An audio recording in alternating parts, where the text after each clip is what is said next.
This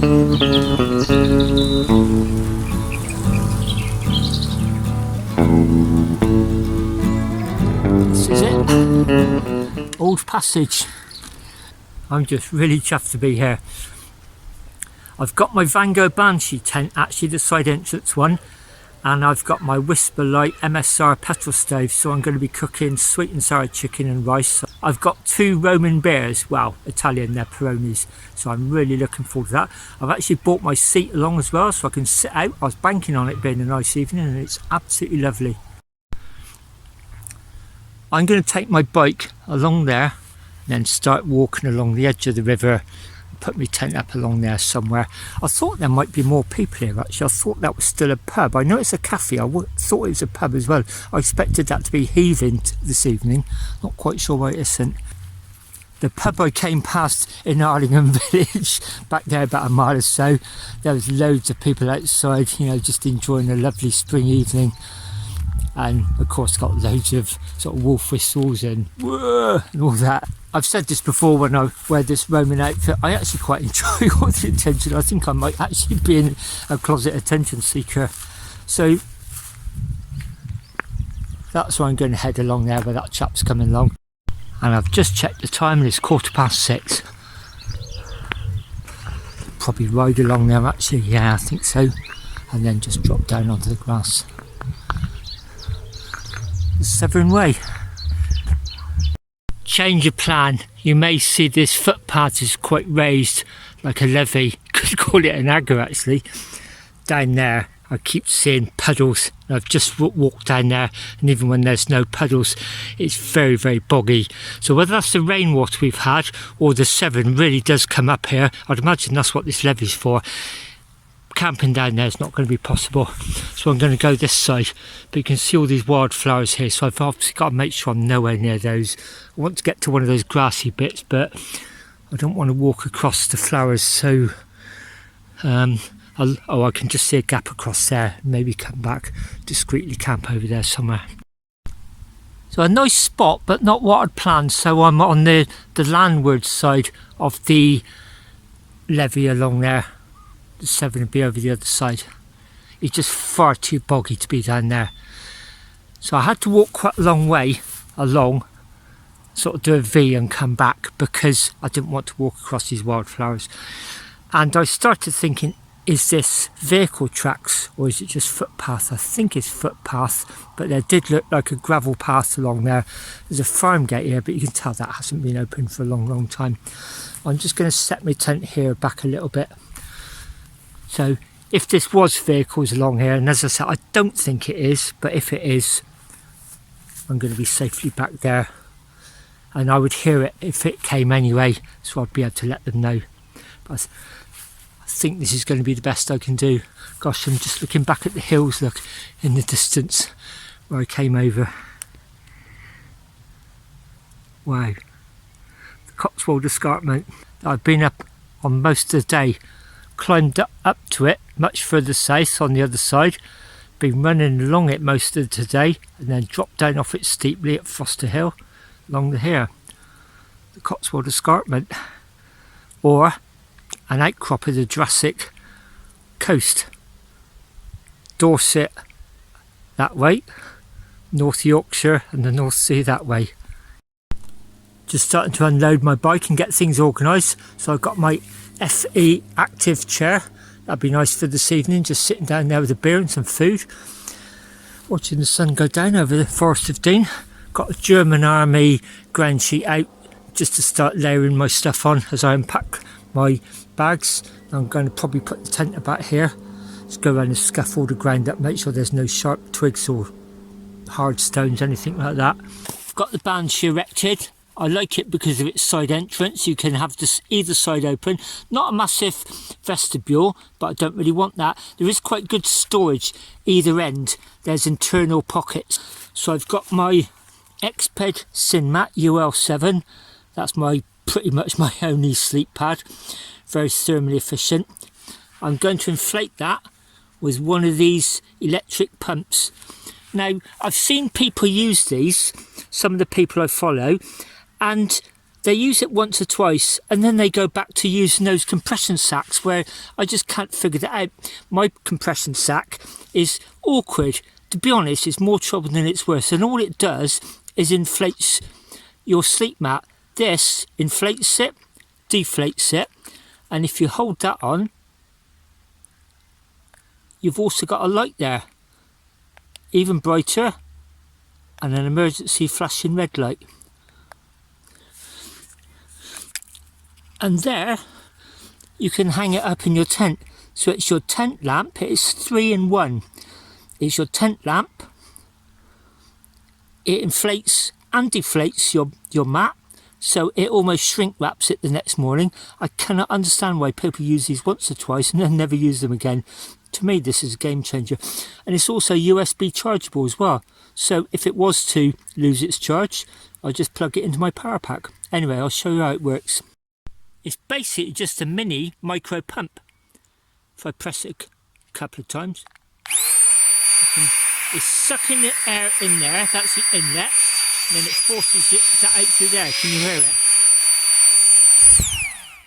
And you've got all these adapters. This is the one which will work with my X-Ped. So for inflation, it's going to suck the air in from the outside and force it through there. And that's going to go into my sleep. Here's my inflatable sleep mat. You can clearly see there's an inflation valve. On the inside, there's a little micro adjuster. That's just basically an adapter which allows the air to force in, then locks back. So then if you want to do micro adjustments, you just press it. And that's the deflation valve for tomorrow morning. I'll show you it tomorrow morning. But for now, I'm going to attach that to there, and I'll show you how quick and easy, effortless it is. Here we go.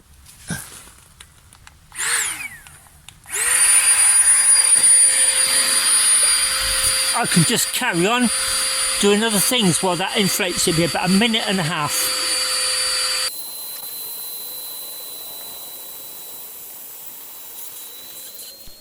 I did speed that bit of footage up quickly, but it's about 90 seconds to inflate. In fact, I may even have to let a bit of air out because that looks a little bit too hard for me. Why would you not use that? While I was doing that, I just manually inflated my Trekology pillow. That's about the softness I like it. About 3/4 inflated, and that'd be going on there. That is quite easy to inflate by mouth. Now, that's going to double up as my lantern inside. I'll put the adapter away so I don't lose it in its stuff sack. And I'll be hanging that up in my tent for my lantern. Tomorrow morning, I'll do the opposite. I'll be sucking the air out of the air mat, and you've just got to make sure that's clear so it expels it that way, and it almost shrink wraps it. That makes folding it up so much easier as well. 3-in-1. Like I said, I can understand why people use it once or twice and then go back to those manual pump bags. All I can assume is these people get sent these by manufacturers. They must get sent so much stuff. They use it once or twice, do the reviews, and then just forget about it. Me, that is a game changer. I would never go back to doing inflating air mats manually. I've put my tent up. It's about 7:20. I think I better get changed, so I'm just going to go and jump into something a bit more discreet.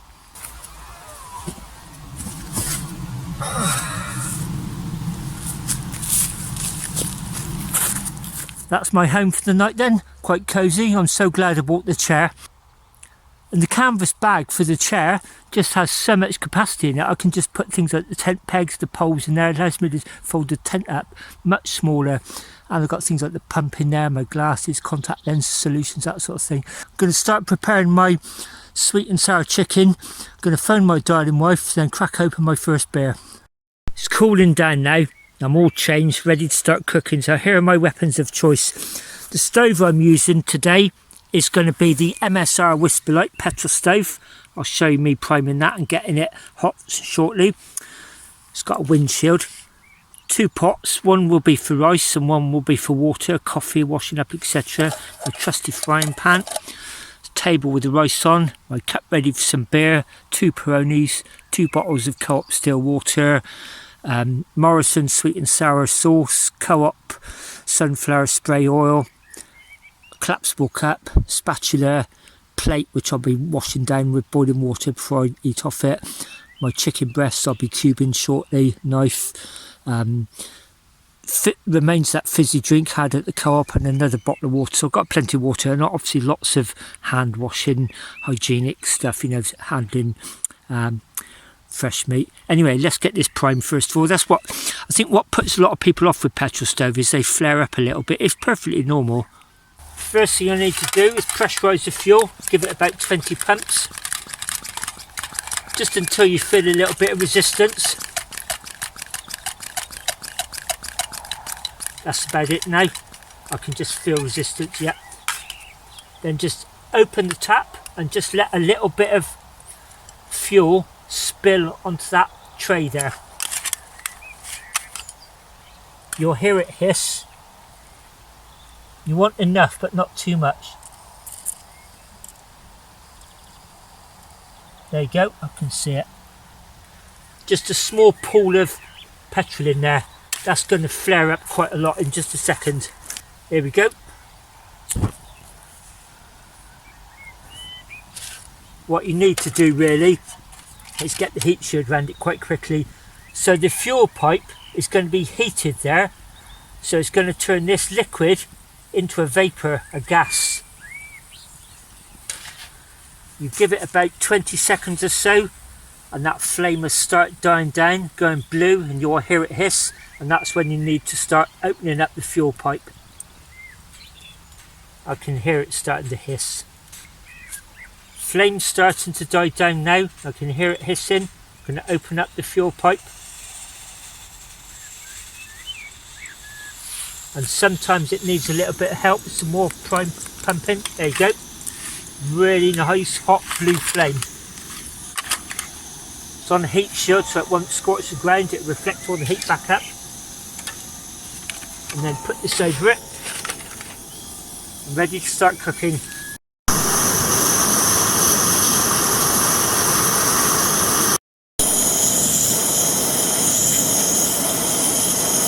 Need to get some water on now to start cooking the rice. About half a pot. Have a good drink of that in a minute. I'm starting to feel a little bit dehydrated. Going to get rid of my thirst before I start drinking the beer. Put that on. Cover it.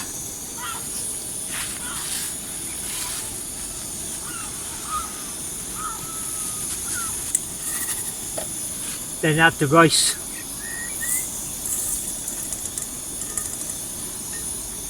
I can start preparing the meat now. For some reason I forgot to pack my chopping board, so I've got to use the plate to chop this into little chunks.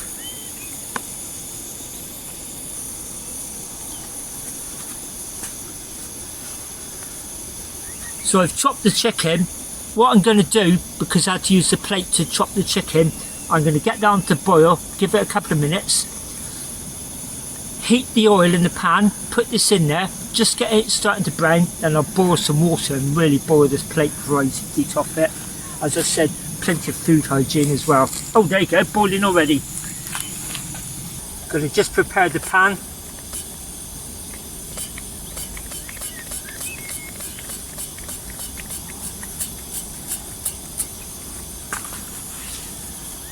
Empty the chicken in there. My priority is to get that some boiling water on that before I go anywhere near eating off that. Because I forgot to bring the chopping board, I'm boiling some water straight away to wash that plate. It looks like it's boiling already, yeah. So I'll get the rice back on for a few minutes, then I'll intersperse that with the chicken.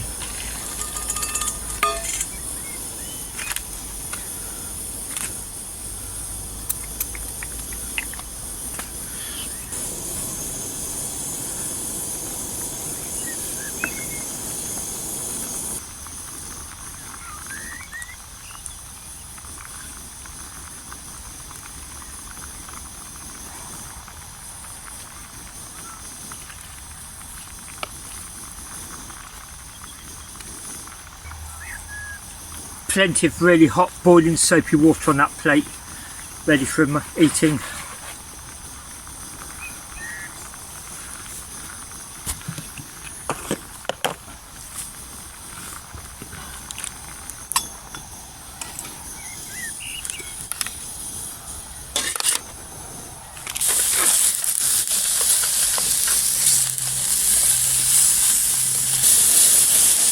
chicken's gone white, most of the pink has already disappeared. I do like it quite golden, my chicken. I like steak blood rare, but I quite like my chicken golden brown. That's the chicken nice and golden brown. I'm going to take it off now and put the rice back on. The rice is almost done, so I'm going to take it off now, cover it.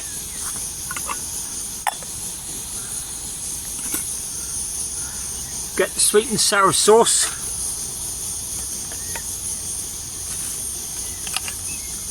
Pour it over the chicken and then simmer that for about 5 or 6 minutes. Give it a really good stir in.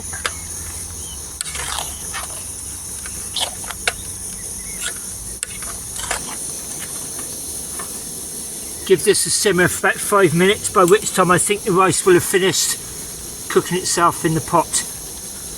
I've had a nice long drink of water. I don't feel thirsty anymore, so I think it's time to crack open the first beer. That chicken's starting to smell really nice. First Peroni, my first Roman beer of the night.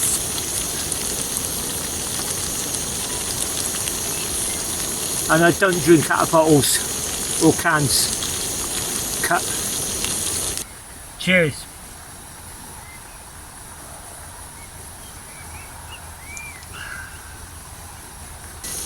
Oh, that tastes really good. That really does taste good.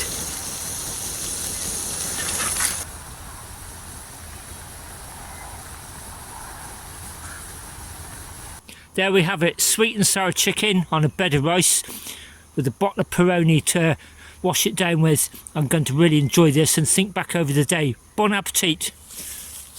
So glad I bought the seat. This is just such a lovely evening sit out. Starting to darken now, but it's not cold whatsoever. So I've soaked the frying pan and the rice pan with soapy cold water. I'm boiling up some hot water now for the washing up.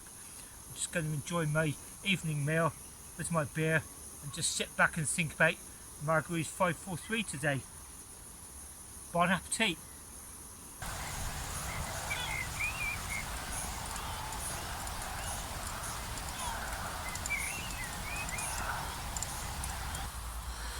Today's been an absolutely fantastic day. I rode mostly roads that I'm familiar with, but because I was riding them with a theme, they just took on a whole new perspective.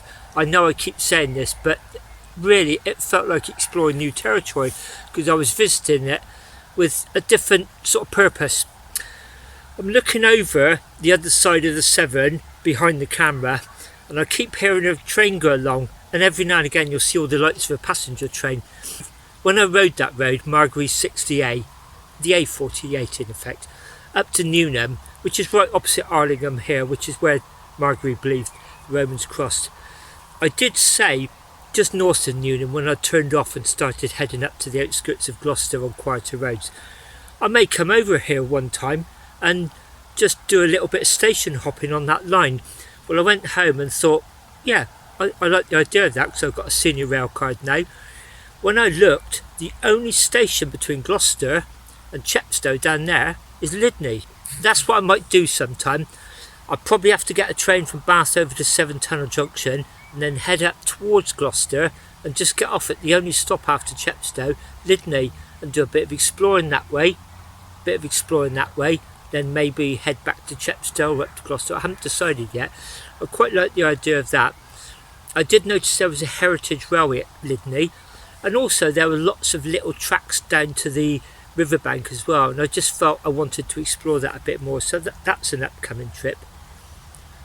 But that's in the future. Today I'm just really going over and thinking about Foster possibly being a fortified town. Thinking about it, if you're taking commodities up over that hill, you would probably want some troops there. And also going back to Romans, that was quite hard riding today actually, just the 21 miles between Easton Grey and here, and so the Romans I think would have only covered probably about a third of that, half of that in a day. So there must have been accommodations up there, mancios or tabernes or places for people just a shelter because it's quite inhospitable. Just gone 9 p.m. and it's still actually quite warm even though I've got my top on. Don't want to risk chilling down. Got all my washing up done, packed away, got the tent pretty much ready to crash out into. Phoned Linda, had a good old chat, just opened my second Peroni. I've just discovered with this head torch, I've always thought when you put the light on constant you either had a white medium, white bright, and then a flashing red, but I just realised if you hold it in a second time you'll get a steady red, which is actually quite nice. You can see what you're doing but you don't sort of like blast out a lot of light to other people. I'm just sat here really enjoying my Roman beer. I know it's not strictly Roman, but for the sake of this video it's a Roman beer. Cheers, good health. Well, my phone says it's just gone 10 p.m, although the clock on the church on the other side of the river struck 10 about 3 or 4 minutes ago, so one of us is wrong. I'm quite an early riser, which also means I go to bed quite early, so 10 p.m is actually quite late for me normally. So I'm going to hit the hay soon. I'm going to say good night. I'll see you in the morning. Good night.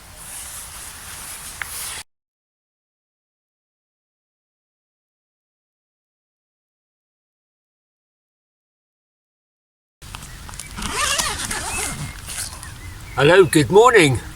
It's just gone 7:30 a.m. and I actually slept quite well. I'm in my Softy 3 sleeping bag by Snugpack. It's got a comfort rating down to about 5 degrees and absolute minimum down to 0, freezing. And I did check the forecast before I came away and it was not supposed to drop down below about 8 till 7. Plus the fact I put a cotton liner inside it, which is supposed to give it an extra season, whatever that means. It makes it a bit warmer. And so I did that, and I was toasty warm in there. I was never cold.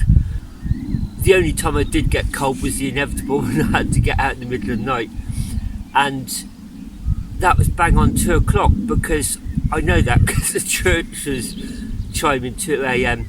and this blackbird or crow or something really black and big, it wasn't an owl, I know that, otherwise I'd have dived straight back in the den, but it started circling me. I think it must have a nest up there or be preparing a nest out there, and I heard it a few times during the night. It's not out there this morning. I've got the MSR all set up. I've put a bit of petrol in the bottom. I'm just going to prime it. There you go, that's it primed. Get the hot water on.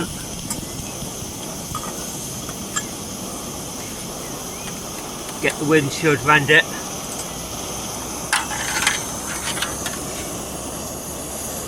Makes quite a roar once it has primed. You've got that hot blue flame. So first up, make myself a cup of coffee. Then I'll get the bigger pan out, boil some more water, which I won't use for drinking afterwards. Then I'm gonna boil this Wayfarer's all day breakfast in that. You just manipulate it to get it in the pan. It's a bit squishy. Boil it for 8 minutes, take it out, let it drain. These packets, magically all the water just seems to drain off it. And then you tear the perforation along at the top. Got a long handled spoon, just eat the breakfast out of that. That really saves up on the washing up and the faff of actually cooking a breakfast. Literally I just chuck that bag afterwards in my rubbish bag, and there's virtually no washing up to do, just rinse out the pans and my coffee cup, and that's it this morning. So nice, easy, convenient breakfast. This stove really boils water quickly, so I've manipulated that bag into the pan. About half fill the pan up with water, coffee water, my breakfast.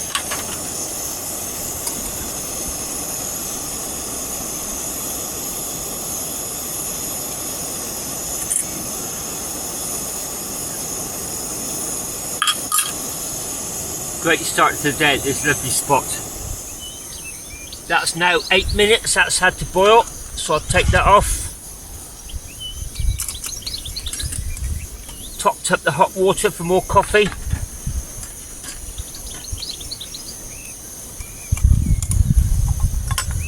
And there is the bag in that pan. So I just pull it out. stand it for about a minute. Not much water left. I certainly wouldn't use that for drinking coffee. I'll probably use it for washing up later on, just to wipe things down.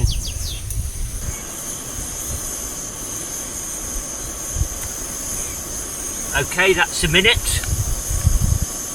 Just tear this along this perforation. Straight in the rubbish bag before that blows off.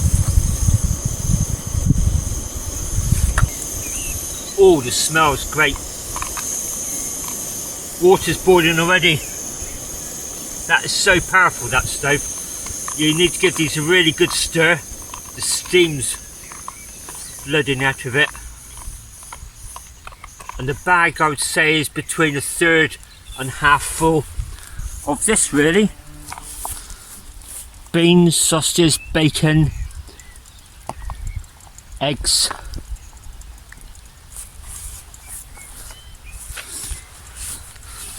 And this long handled spoon is really good for these sort of meals. Time for breakfast. Bon appetit. Really nice thick sauce. Some decent mouthfuls of sausage as well. I've had my breakfast and I've just poured a second cup of coffee. I've got all the washing stuff there ready. I just thought I'd pan round and give you an idea of the site. So there's my tent. Got like a very lightweight foam purple kneeling pad just to get in and out of the tent. Stops me getting wet knees. Got the German Army ground sheet partially unfolded in front of the tent just to make a bit of a carpet. That's looking back up towards the road that I came in.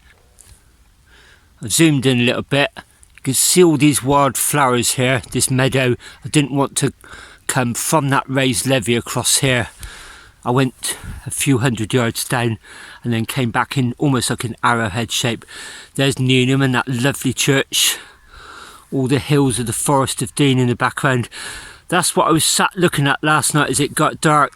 There were scattered lights up there, and every now and again this site would light up really bright, where some cars cresting the summit on full with their headlights on full beam would light this up. And you can see there's this almost like V shape of the wildflowers. I had to go down there quite a way and then walk back, and I'll be doing the same again this morning. It's very tempting to walk up on that levee straight across and have a look at the Severn, but I'm just not going to do that. But last night, I mean, obviously the focal point was the church up on the hill there, but I kept hearing these trains coming along, and there was like these 3-carriage little local trains, and you had to stand up to see them, and the lights would suddenly disappear, presumably behind trees or small cuttings. But it just looked absolutely magical listening and watching those go by. So I'm definitely going to get that train up there sometime to Lydney, and not quite sure what, but just do a little bit of exploring. Meantime, I brought my pocket binoculars out. I'm just going to sit on my seat, drink my coffee, and have a good zoom in to the church up there. I've just fetched my sleep system outside the tent, and I've just laid it out prior to packing it away on the German Army ground sheet. So the sleeping bag is one of my 2 sleeping bags. This is my summer bag. It's a Snug Pack Merlin Softy 3, and it's comfort down to 5 degrees C, and there's a low rating of freezing 0. I've done the first part of my packing, rolled up and folded my cotton sleeping bag liner. They call it it's a Euro hike, and they call it a mummy liner cotton. I got that from Millets, I think, sort of thing you could pick up quite easily and go outdoors. Millets, Blacks, that sort of thing. A lot of my camping kit just comes from high street chains. The more specialist stuff like sleeping bags and the cooking stove, for instance, I've bought sort of online through specialist providers. This is it's about 25 years old now. That's the sleeping bag, the Softy 3 Merlin, packed down. It's got its own compression sack, so you can really pull the straps tight to compress it. Only really for transportation. You don't want to leave it like that for too long. What sold it to me was it packs down about the size of an SLR camera, and I used to carry an SLR, so I could sort of like visualise that. To give you maybe another idea, compared to my hand. And what I always find confusing with sleeping bags, they start giving them ratings or seasons, and to me I just sort of think comfort and warmth is subjective. You're either comfortable or you're not. My rule of thumb is my summer bag comes out to play from the spring equinox to the autumn equinox. During spring and summer, the rest of the time I use the Snug Pack Softy 10. That's got a thermal rating down to about -7 or -12, I think, and I'm never colder than that, but clearly it takes much more space up in your backpack or your cycling panniers. And they're also synthetic as well. I know the purists rate down much better for being more efficient. I just sort of think for ease of use, you can just take these home, chuck them in the washing machine, put them on the line, and they're dry within a day or so. When I set up at night, I try and keep all the stuff sacks together in one of the bigger stuff sacks, and things like the pump I put inside the stuff sack for this, just so I know where everything is, because I am a bit clumsy. The thing with these is you have to quite often undo the deflation valve and then use your body weight to almost wrestle the air out. Again, with this, you don't have to do that. I will speed the film up for this, but I want to give you an example. So you just reverse the valve this time, you put it on the air intake, and that goes onto the deflation valve, and then the expelled air will come out that way. So you do need to probably turn it upside down and make sure the air is not getting trapped underneath.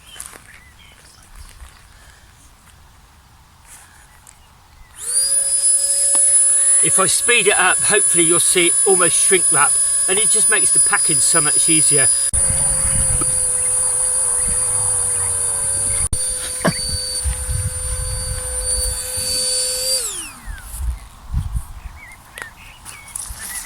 That's it, you can tell there's no air in that at all.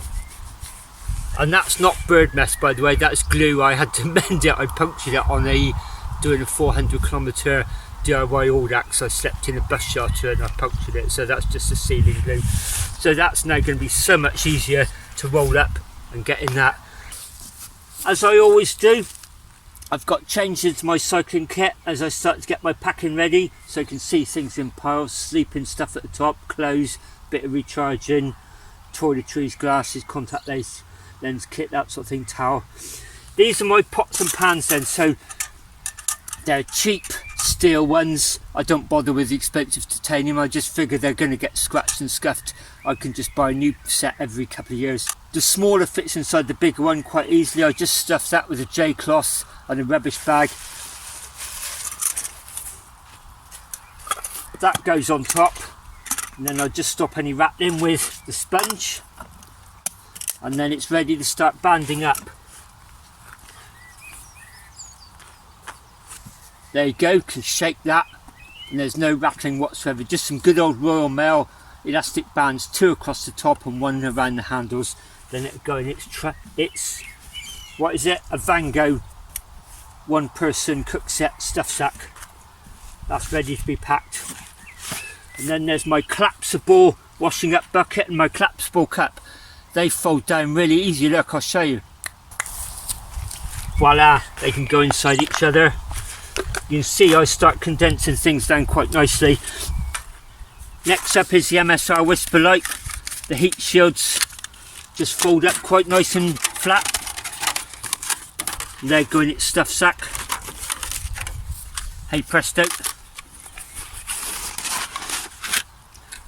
And then I just need to detach the burner from the fuel bottle. And again, that's the stop cap. I always put that in the bag when I set this up of an evening, so I know where it is. You'll get a bit, because that's pressurised, you'll get a bit of a psh of petrol. There you go. You get a little bit on your hands. So keep a disinfectant rag handy, and you can also use it to clean off the soot. I'll show you. You can see there's the body then. That's the pump, which will detach from the burner. Quickly though, get this made safe.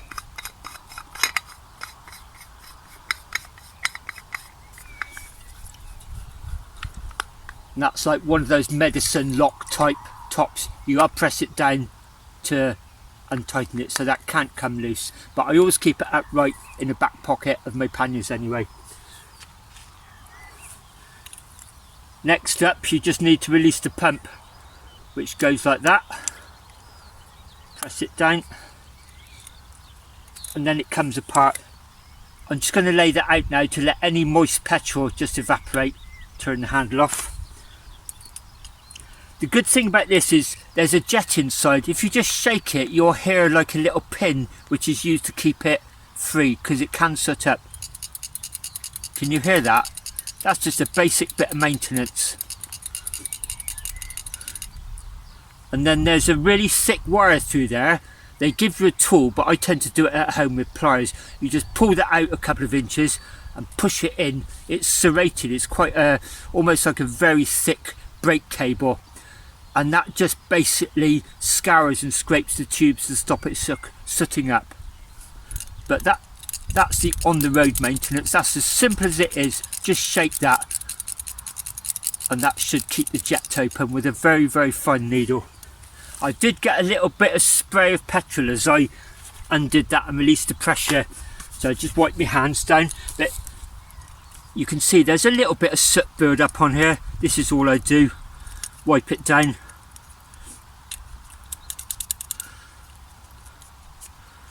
If you use petrol, you actually get a lot of soot build up. This is actually Coleman's fuel, white gas they call it. It's basically like an unleaded petrol with a lot of the impurities taken out, but there still is some bits of sooting. So I just give it a really good clean like that, and then it just folds round like that. Get the last bit of soot off. Again, I'll leave that out just for a few minutes to dry, and then I'll just hook that over there, and both of those will shortly be ready to go in the stuff sack. You can see quite a bit of soot comes off, so I need another rag to clean my hands now. A few minutes later, I can just feel that's dry now, and they can just be packed in the stuff sack.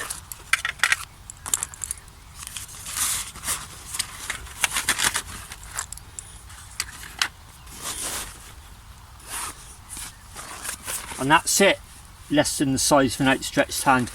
There are a couple of sharp edges in that, so I don't pack that around the sleeping bag, anything like that. I tend to wrap a towel around that, or tea towel, that sort of thing, so just in case anything did poke through, it wouldn't tear valuable items. I'm just going to fold up the F.E. Active chair in its canvas bag, and I'll actually be putting the tent pegs and the poles in there so I can compress the tent down a lot easier. So you got 4 anchor points for the seat itself.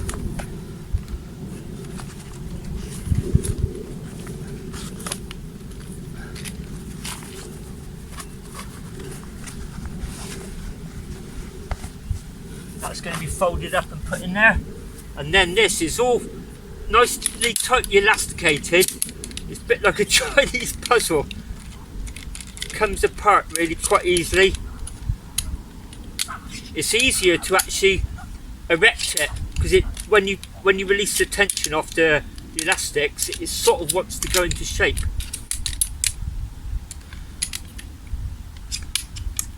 It's like a giant set of very strong tent poles.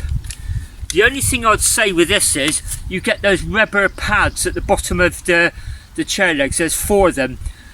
When I first used it, I took it home and realised one of those had ground into the grass and stayed there, you know, accidentally. So they do give you a couple of spares, so I've had to use one of my spares, but I took them all out and Loctited them with glue, so they shouldn't come out any longer.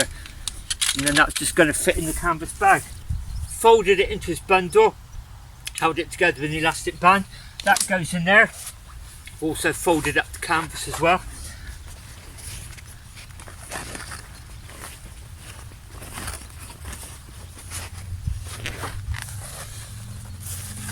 And there is so much spare capacity room in here, it seems a crime not to use it.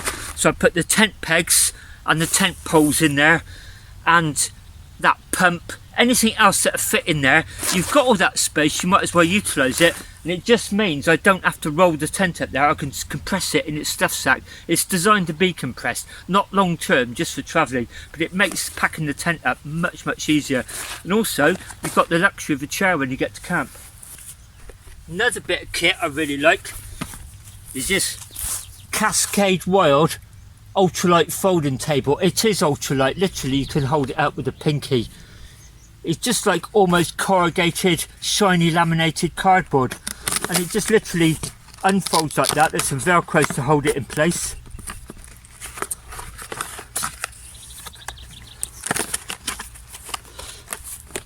And then there's some poppers, you'll hear it click into place. I really like that, just for keeping things off the ground, like my food when I'm preparing it, that sort of thing.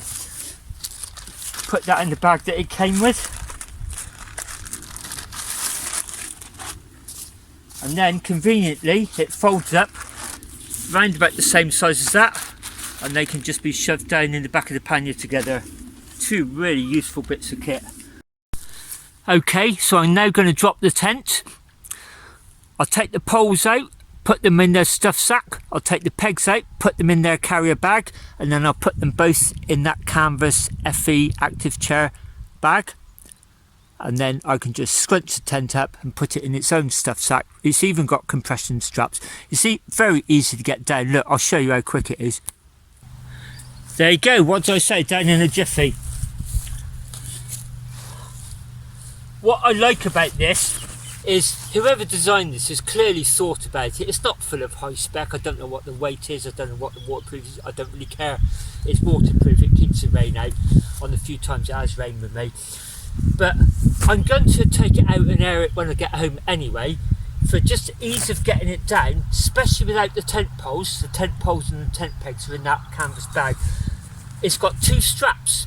You can either roll it up conventionally like a Swiss roll, and that's what I do once I get home. I do it properly once it's aired, with the ease of my bathroom floor. But here you can just use the straps as compression straps if you crisscross them.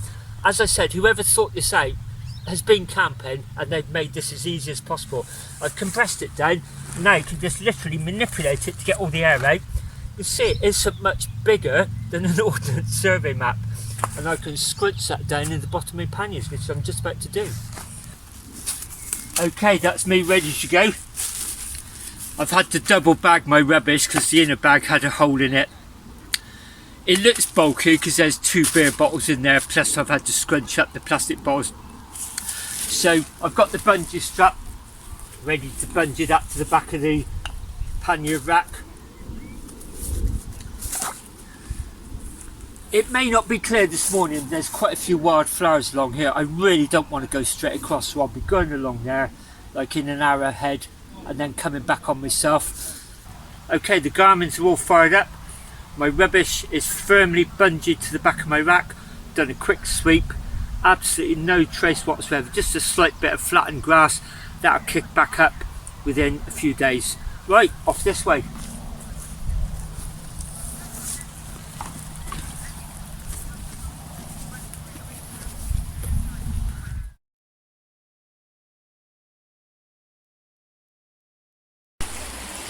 It's now mid-afternoon. I managed to get myself a really nice lunch in Barclay, sat on the seat trying to eat it in peace. I'm now crossing over the Little River Avon. This is right in the middle of Michael Wood. This is a fantastic place to come and see bluebells. The name may ring a bell if you're not from this area, because there's a famous service station on the M5 which is just over there actually. You wouldn't know it. So I'm going to climb up there steeply to Tortworth, start heading back. I'm going to finish the video off here, I think. I hope you've enjoyed coming along, exploring Margary's 543 and a bit of 541 with me yesterday, and a bit of the Frostway. Fantastic wild camp last night. Oh, just so nice. Today's been really good actually. Coming up with my videos, I'm preparing for my holiday in June actually, as I cycle up to York, exploring 16 thankful villages. Before then, in the next couple of weeks, I'm hoping to book a camping church where I can stay overnight and visit 2 of the thankful villages I won't be able to get to on that trip. They're scattered all over the country. So I'm going to get the train to Worcester, do a tour of the borders, and then camp or champ should I say. I'm going to stay at this church after those 2 villages. The church itself is supposed to be in this lovely location set in the Wye Valley, so I'm really looking forward to that.